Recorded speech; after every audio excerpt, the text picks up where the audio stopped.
Irati, martxan jartzeko ordua da. Goazen.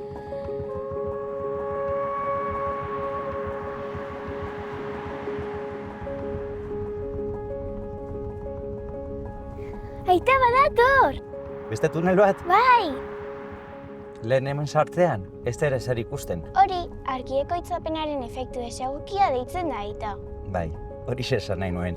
Orain, tunel sarrera irteeretan ledargiak daude eta kanpoko argitasunaren arabera erregulatzen dira.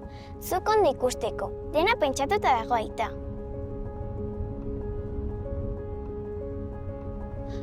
Begira aita, haizagailuak! Bai, martxan daude.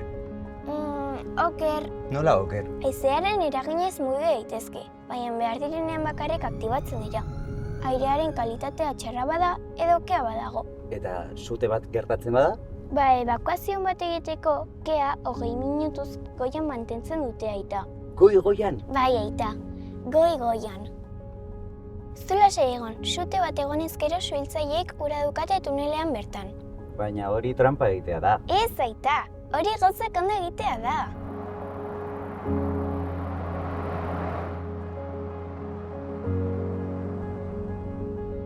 Beste tunel bat?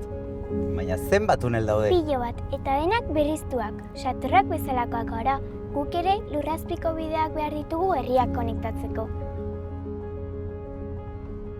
Begira Irati zenbat kamera. Ehundaka kamera daude Gipuzkoako tuneletan, denbora guztian dena ikuste dute kontrol zentrotik. Dena? Dena, Ni ere bai? batez ere ez du. Gainera, errepide azpian sentsoreak daude. Norbait oinez badoa, auto bat kontrako norabidean badator edo geli badago. Alarmak salto egiten du kontrol zentrotik, eta segituan joango dira laguntzera. Eta argia joaten bada? Tunelak itxi egin behar dira? Lasai egon aita. Argia joaten bada ere, tunel barruko sistema guztiek autonomikoki lan egin dezakete. Tunelak gehiagin gustatzen zaizkizu. Satortxo bat zara. Ba bai, superinteresgarriak dira. Baina ez dira tunelak bakarrik. Guai dago daukaten teknologia. Dena pentsatuta dago, ezta? Dena.